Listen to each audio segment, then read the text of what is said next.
Los sapos de caña están avanzando como un ejército silencioso por el norte de Australia y ahora ya están entrando en los paisajes remotos y salvajes de Kimberley. Y cuando llegan, el lugar cambia. No porque se vea distinto a simple vista, sino porque poco a poco los animales que vivían ahí empiezan a desaparecer. Es un desastre para la fauna nativa, una reacción en cadena que no se detiene sola. Y lo peor es que esta invasión no es una historia del pasado, está ocurriendo ahora mismo. Antes de seguir, hazme un favor. Si te gustan las historias reales donde la naturaleza parece una película de suspenso, quédate hasta el final y luego dime si quieres que lo convierta en guión completo para narración. Y si quieres que continúe con la siguiente parte, solo dímelo cuando te lo pregunte, porque vamos a ir avanzando por bloques. Porque sí, todo el mundo está hablando del nuevo plan para salvar la vida silvestre de Australia, y la verdad se está poniendo intenso. Los expertos están liberando hormigas nativas para cazar al animal más tóxico del país. Los guardabosques locales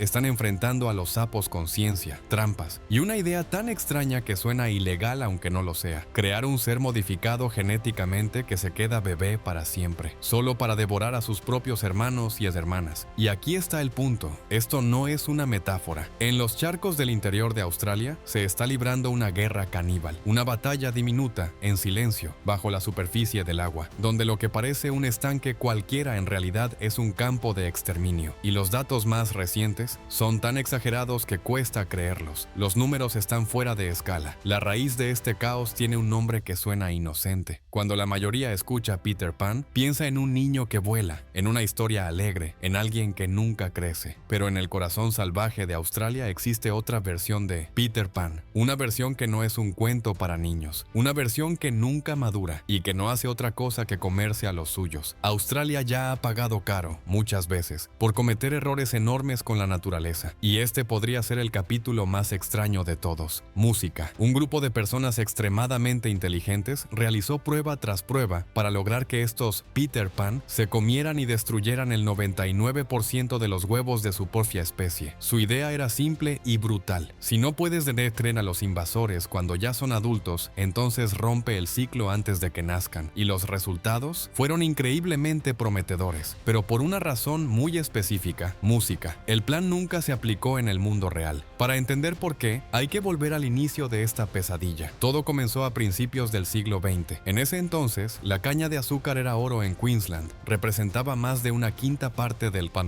valor agrícola de la región. Los grandes dueños del azúcar mandaban en el norte y protegían sus cultivos como si fueran fortalezas, hasta que apareció un enemigo pequeño pero devastador: un escarabajo llamado Greyback Cane Beetle. Sus larvas atacaban las raíces, y en algunos lugares la producción cayó casi a la mitad. Los agricultores entraron en pánico. Necesitaban una solución rápida o lo perderían todo. Australia empezó a escuchar historias que venían desde lejos, desde lugares como Puerto Rico. Allí se hablaba de un sapo grande, resistente, voraz, supuestamente capaz de comerse a los insectos que destruían los cultivos, un animal que podía convertirse en la salvación de la caña de azúcar. En el año 1932, los investigadores australianos comenzaron a pedir consejos. Fue una decisión tomada con prisa y sin cuidado. Nadie se detuvo a comprobar si esos sapos realmente se alimentaban del escarabajo que estaba arruinando las plantaciones. No hubo pruebas de laboratorio, no hubo ensayos en campo. Todo se basó en relatos, en rumores, en la esperanza de que alguien, en otro lugar del mundo, ya hubiera hecho el trabajo difícil. Fue un caso clásico de optimismo venciendo a la ciencia. 3 años después, en 1935, alrededor de 102 sapos de caña sudamericanos fueron traídos desde Hawái. Fueron criados rápidamente y luego liberados cerca de la zona de Gordon, en Queensland. Todos los sapos de caña que hoy existen en Australia descienden de ese pequeño grupo original. 102 animales, nada más. Algunos incluso susurran que no fueron traídos solo para controlar plagas, sino como parte de un experimento temprano de control biológico, uno que salió terriblemente mal. En ese momento nadie imaginó que unas cuantas docenas de sapos pudieran causar daño real. Parecían lentos, torpes, inofensivos, pero en menos de 70 años se convirtieron en una pesadilla viviente. Se lo comieron todo: pequeños animales, insectos, incluso plantas. Poco a poco empujaron a las especies nativas fuera de regiones enteras. Transformaron casi 500,000 millas cuadradas de Australia en un territorio dominado por sapos. Se estima que hoy existen alrededor de 200 millones. Para ponerlo en perspectiva, la población humana de Australia en el año 2026 ronda los 27 millones. Los sapos superan a los los humanos por una diferencia absurda. Son casi 20 veces más numerosos que todos los koalas que quedan en el planeta. Y este no es el típico sapo que uno vería tranquilo en un jardín. Este animal es otra cosa. Los sapos de caña están entre las criaturas terrestres y acuáticas más venenosas de tierra. En Sudamérica, los depredadores convivieron con ellos durante millones de años. Aprendieron a evitarlos o a manejarlos con cuidado. Australia no tuvo esa oportunidad. Sus animales se enfrentaron de golpe a un veneno parapai, el cual no tenía ninguna defensa. El cuerpo de un sapo de caña es, literalmente, un depósito viviente de toxinas. Detrás de su cabeza hay dos grandes glándulas que liberan un líquido blanco y espeso. Ese líquido contiene una mezcla de sustancias que atacan directamente el corazón y el cerebro. Basta con que un perro lama a uno de estos sapos para que empiece a convulsionar y muera en menos de una hora. Un solo sapo, de unos 20 centímetros, contiene suficiente veneno como para matar a un cocodrilo adulto, y algunos científicos creen que esto está empeorando. Existen teorías que sugieren que los sapos se están volviendo más tóxicos a medida que avanzan y se encuentran con depredadores más duros, como si el propio desierto los estuviera endureciendo. No es una metáfora exagerada. En el territorio del norte se ha observado que ocurre de verdad. Lo más inquietante es que el veneno está presente en todas las etapas de su vida, en los huevos, en los renacuajos, en los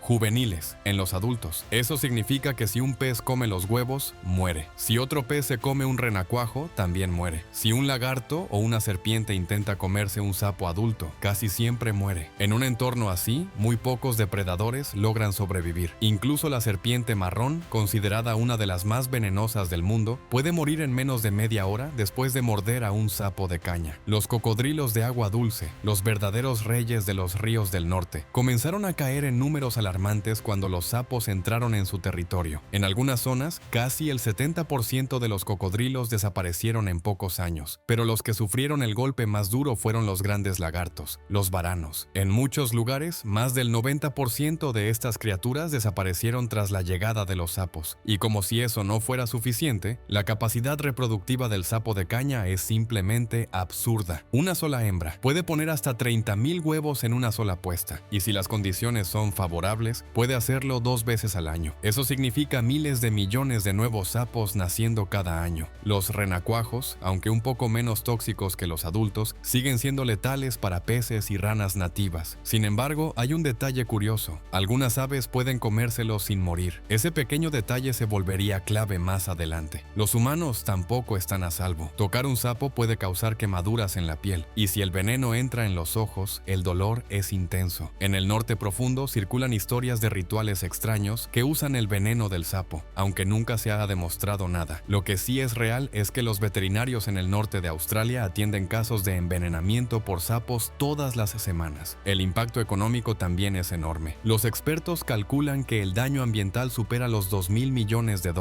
Ese número incluye programas para salvar especies en peligro y la pérdida de ingresos turísticos de personas que querían ver animales salvajes, que ya no están. Incluso industrias gigantes como la minería, valoradas en miles de millones, enfrentan riesgos porque la degradación ambiental afecta todo. Y entonces ocurrió algo que realmente alarmó a los científicos. Los sapos no solo estaban invadiendo, estaban cambiando. Una de las cosas que casi nadie sabe es que los sapos de caña australianos son más venenosos que los de Sudamérica. Su toxina es más fuerte. Un estudio publicado en el año 2015 reveló que sus glándulas son más grandes y que la concentración de químicos en su piel es aproximadamente un 50% mayor que la de los sapos originales. Algunos investigadores creen que, sin quererlo, estamos presenciando una selección acelerada hacia el veneno más potente posible. Y eso no es lo peor. Entre los años 2018 y 2022, los científicos observaron que los sapos estaban evolucionando a una velocidad entre 5 y 10 veces mayor que la normal. En las zonas fronterizas de la invasión, donde los sapos avanzan hacia nuevos territorios, sus cuerpos se han transformado. Sus patas son alrededor de un 6% más largas, tienen músculos más fuertes, hígados más grandes y niveles de estrés mucho menores. Eso les permite viajar distancias enormes sin agotarse. En los años 40, un sapo se desplazaba apenas unos metros al año. Para el año 2010, algunos ya recorrían decenas de metros anuales, y los más extremos fueron registrados avanzando decenas de kilómetros en un solo año. Es una velocidad nunca antes vista en un animal de este tipo. Es el mismo sapo, pero convertido en algo muy distinto. Una versión australiana que parece diseñada para conquistar. Un error cometido en 1935 se había transformado en una fuerza invasora era imparable. Y no solo los sapos estaban cambiando. Otras especies comenzaron a adaptarse para sobrevivir. Algunos lagartos dejaron de cazar presas grandes y pasaron a comer insectos pequeños. Algunos mamíferos nativos, con el tiempo, desarrollaron cabezas más pequeñas, no por casualidad, sino para no poder tragarse un sapo adulto. Hoy en día, Australia tiene aproximadamente tantos sapos de caña como personas tiene Brasil, y cada uno es venenoso. Sacarlos a mano es inútil. Es como intentar vaciar el océano con una cuchara. Puedes eliminar millones, y aún así la población no disminuye. Y fue ahí cuando un científico decidió cambiar por completo las reglas del juego. Ese científico era el profesor Rick Shine. Después de décadas observando el problema, llegó a una conclusión incómoda pero clara. Si no puedes detener a los adultos, entonces el verdadero campo de batalla está en las crías. Para algunos, esta idea sonaba a jugar a ser Dios, pero en el interior de Australia no se trataba de ética abstracta, sino de supervivencia pura. Animales que llevaban millones de años allí estaban desapareciendo en una sola generación. De ese razonamiento nació una idea radical, algo que muchos llamaron pensamiento inverso. En lugar de matar sapos, usar a los propios sapos contra sí mismos. Así nació el proyecto conocido informalmente como Peter Pan. El objetivo era crear renacuajos que nunca se convirtieran en sapos adultos, criaturas que permanecieran para siempre en el agua, atrapadas en su fase juvenil, pero con una ventaja mortal: más tiempo para encontrar y devorar los huevos de su propia especie. La idea parecía sacada de una película, y llevarla a la realidad fue extremadamente complicado. Los científicos tuvieron que usar una herramienta de edición genética llamada CRISPR para modificar los genes dentro de los huevos. Cada huevo, uno por uno, debía ser inyectado con una aguja microscópica pocas horas después de ser puesto. Era un trabajo lento, delicado y agotador. Aún así, alrededor del 70% de los huevos modificados sobrevivían. El principio biológico era sencillo, al menos en teoría. Un renacuajo solo puede transformarse en sapo cuando su cuerpo produce una hormona específica. Esa hormona funciona como un interruptor. Cuando se activa, el animal desarrolla patas, pierde la cola y abandona el agua. Los investigadores lograron desactivar ese interruptor. Sin hormona, no hay transformación. El animal se queda como renacuajo para toda la vida. Los resultados dejaron a muchos sin palabras. Estos renacuajos Peter Pan eran más grandes, más fuertes y mucho más agresivos que los normales. Vivían 4 o 5 veces más tiempo. Mientras un renacuajo común permanece en el agua unos 20 días, estos podían sobrevivir cerca de 100 días. Y ese tiempo extra lo cambiaba todo. Los sapos adultos regresan al mismo estanque varias veces durante la temporada para poner huevos. Los renacuajos Peter Pan siempre estaban ahí, esperando. Un renacuajo normal podía comerse unos 5,000 huevos en su corta vida. Uno modificado podía devorar más de 35,000. En pruebas de campo controladas, un solo renacuajo Peter Pan fue capaz de eliminar por completo una puesta entera de una hembra. Bastaban unos pocos para limpiar un estanque entero. Lo más tranquilizador era que estos renacuajos no podían reproducirse. Nunca salían del agua. Nunca se convertían en adultos. Nunca ponían huevos. Vivían, cazaban y morían en el mismo lugar. En teoría, no podían expandirse ni convertirse en un nuevo problema fuera de control, pero incluso con números tan impresionantes, los científicos se detuvieron. El riesgo era enorme. Los renacuajos modificados consumían muy pocos huevos de especies nativas, pero no cero. Y en Australia, cualquier error ecológico se paga caro. El proyecto se quedó limitado a estanques cerrados y controlados. Para entender los riesgos de la edición genética, los científicos también experimentaron con sapos albinos. El cambio funcionó, pero los efectos secundarios fueron graves. Los animales tenían mala visión, eran más débiles y morían con mayor facilidad. Eso dejó una lección clara. Tocar un solo gen puede provocar consecuencias que no se ven de inmediato. Y la pregunta empezó a rondar a todos. ¿Y si estos renacuajos no mueren hasta los 100 días? ¿Y si viven años? ¿Y si se convierten en enormes criaturas acuáticas venenosas imposibles de controlar? Mientras ese debate seguía abierto, Australia no se quedó esperando. Otras estrategias entraron en juego al mismo tiempo. Mientras el trabajo genético avanzaba con extrema precaución, los equipos en el terreno seguían luchando con métodos más inmediatos. Una de las herramientas más efectivas resultó ser sorprendentemente simple: trampas que imitan el olor de los huevos de sapo. Ese aroma es irresistible para los renacuajos. Miles de ellos pueden concentrarse en un solo punto y ser retirados de una vez. No soluciona el problema por completo, pero reduce la presión en lugares críticos. Al mismo tiempo, los científicos empezaron a mirar con más atención a un aliado que siempre había estado ahí: las hormigas carnívoras nativas. Estas hormigas son duras, organizadas y extremadamente agresivas cuando defienden su territorio. Y por alguna razón,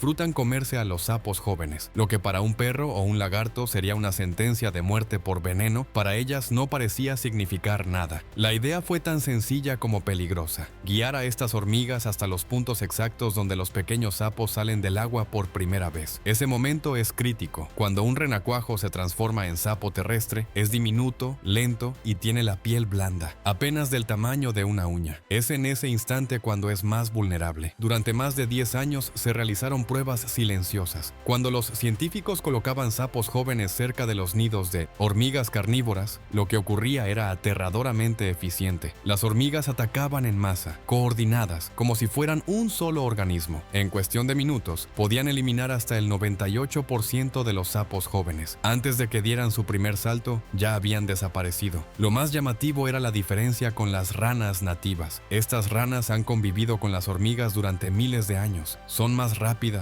más alertas y saben exactamente cómo escapar. Los sapos de caña no. Para ellos, las hormigas eran una amenaza completamente nueva y no tenían defensas. Aunque los sapos son famosos por su veneno, las hormigas parecían prácticamente inmunes. Mordían, desgarraban y arrastraban a los sapos sin mostrar efectos negativos. Esa ventaja convirtió a las hormigas en un arma biológica natural increíblemente barata. No había que pagarles, no se cansaban, solo había que atraerlas. Los expertos empezaron a usar cosas tan simples como comida para gatos o trozos de carne para mover los nidos hacia la orilla del agua. Colocados en el punto correcto, estos enebos creaban auténticos muros vivos de hormigas hambrientas. Un charco tranquilo se transformaba en una trampa mortal para la siguiente generación de sapos. Para el año 2025, los informes indicaban que este método era uno de los más efectivos para frenar la expansión. En Kimberley, donde los sapos ya ocupaban unas 240,000 millas cuadradas, la estrategia se estaba ampliando para crear lo que los expertos llamaban barreras de hormigas. Los números eran enormes. Una sola colonia puede tener cientos de miles de individuos. Patrullan su territorio como un ejército entrenado. En pruebas de alta densidad, miles de sapos jóvenes fueron eliminados en cuestión de días. Incluso algo tan pequeño como la huella de una pezuña de vaca en el barro podía convertirse en una trampa perfecta. El sapo se escondía en la humedad y las hormigas lo encontraban. Era mucho más barato que contratar personas para capturar sapos a mano. Pero aquí surgió un nuevo miedo. Algunos comenzaron a preguntarse si las hormigas estaban cambiando, si estaban aprendiendo, si estaban evolucionando para cazar sapos específicamente. Y con esa idea, la historia empezó a volverse aún más inquietante. Algunos investigadores empezaron a notar patrones extraños. Las hormigas parecían encontrar a los sapos cada vez más rápido, incluso en condiciones difíciles. Surgió una teoría inquietante. Tal vez estaban desarrollando una sensibilidad especial al olor del sapo de caña, como si sus antenas se estuvieran ajustando, afinando, para detectar exactamente esa mezcla química tan característica de su piel. Era como si el propio Outback estuviera creando una respuesta defensiva, una contraofensiva natural frente al invasor. En círculos científicos más discretos se empezó a hablar de algo todavía más polémico. ¿Y si ese comportamiento podía potenciarse? ¿Y si existían feromonas o sebos químicos capaces no solo de atraer a las hormigas, sino de activar un estado de ataque masivo dentro de toda la colonia? Una especie de modo guerra que transformara a miles de hormigas en una ola imparable, rastreando sapos durante kilómetros. Algunos llegaron incluso a hablar de una inteligencia colectiva, no inteligencia en el sentido humano, sino una coordinación tan compleja que parecía deliberada. Las hormigas, usando rastros químicos, podrían estar conectando estanques, anticipando picos de reproducción de los sapos. Sonaba a ciencia ficción, pero cualquiera que haya observado una colonia de hormigas trabajando sabe que subestimarlas es un error. Sin embargo, cada avance traía consigo una nueva preocupación. Si las hormigas estaban adaptándose, ¿no lo estarían haciendo también los sapos? Algunos expertos temían que los sapos comenzaran a desarrollar piel más gruesa o que liberaran ráfagas más concentradas de toxina cuando eran atacados por enjambres. Otros iban más allá, y si el verdadero problema aún estaba por llegar, existía un miedo mayor, uno que nadie quería decir en voz alta. ¿Qué pasaría si las hormigas carnívoras se volvían demasiado eficientes? Si acababan con la mayoría de los sapos, ¿hacia dónde dirigirían su apetito después? Podrían empezar a atacar a especies nativas o incluso acercarse a zonas habitadas por humanos. Australia ya sabía muy bien cómo empieza una crisis ecológica, siempre con buenas intenciones. Hay miles de millones de dólares en juego: turismo, agricultura, ecosistemas enteros. Si los sapos no son detenidos, seguirán empujando al borde de la extinción a animales únicos como los quolls y los cocodrilos de agua dulce. Por eso, los planes actuales buscan mantener una zona de contención de unos 150 kilómetros. Si esa línea se mantiene firme, el resto del país podría salvarse. La batalla se está librando justo en la orilla del agua, pero bajo la superficie, algo aún más inquietante espera: los caníbales inmortales. El año 2025 trajo avances que mezclan asombro y terror. Los científicos anunciaron que el proyecto Peter Pan había alcanzado un nuevo nivel. Los sapos modificados genéticamente, creados para no crecer nunca, funcionaban exactamente como se había planeado. Usando herramientas de edición genética comparables a tijeras microscópicas, se eliminó la instrucción genética que activa la hormona de la metamorfosis. Sin esa señal, los renacuajos nunca desarrollaban pulmones, nunca salían del agua, nunca pisaban tierra firme, permanecían acuáticos para siempre, y por eso mismo crecían más, mucho más. Vivían más de 100 días, frente a los 20 habituales. Ese tiempo extra los convertía en auténticas máquinas de caza. Mientras un renacuajo normal ya es caníbal por naturaleza, los Peter Pan llevaban ese comportamiento al extremo. Comían 4 veces más huevos. Uno solo podía eliminar los 30,000 huevos puestos por una hembra. En un estanque con apenas unos cuantos de ellos, el ciclo reproductivo del sapo se rompía por completo. El plan era simple en el papel: introducir unos pocos de estos renacuajos en cada estanque del norte, vigilarlos, dejarlos hacer su trabajo. Como no podían reproducirse, no podían expandirse. Eran, en teoría, una solución limpia, pero el mayor obstáculo seguía siendo el mismo: escalar el proyecto. Cada renacuajo debía ser creado a mano en un laboratorio, uno por uno. Y aunque se propuso un método químico para permitir que algunos maduraran solo lo suficiente como para reproducirse, ese paso abría una puerta peligrosa, porque una vez que algo se reproduce por sí solo, ya no hay vuelta atrás. Los ensayos controlados comenzaron en estanques aislados del oeste de Australia y del territorio del norte. Para demostrar que la edición genética funcionaba con precisión, los científicos crearon primero renacuajos albinos. Su color blanco brillante permitía identificarlos de inmediato. Era la prueba definitiva de que el código genético podía modificarse con exactitud absoluta. Pero esa prueba también reveló el lado oscuro de la tecnología. Los sapos albinos no sobrevivían bien, tenían una visión deficiente, reaccionaban tarde ante los depredadores y les costaba encontrar alimento. Morían con mucha más facilidad que los sapos normales. Fue una advertencia clara. Incluso un cambio pequeño en los genes puede provocar consecuencias graves e inesperadas. La ciencia podía crear soluciones, pero también nuevos problemas. Y entonces apareció la pregunta que nadie podía ignorar: ¿qué pasaría si los renacuajos Peter Pan no murieran tras 100 días? ¿Qué pasaría si sobrevivieran durante años? Si crecieran aún más, si se convirtieran en enormes criaturas acuáticas, tóxicas, imposibles de eliminar. Nadie tenía una respuesta definitiva, y por eso la cautela se convirtió en la regla. Mientras tanto, la guerra continuaba en todos los frentes. Además de las hormigas y la ingeniería genética, Australia puso en marcha otra estrategia clave: el llamado escudo seco, un proyecto de $18 millones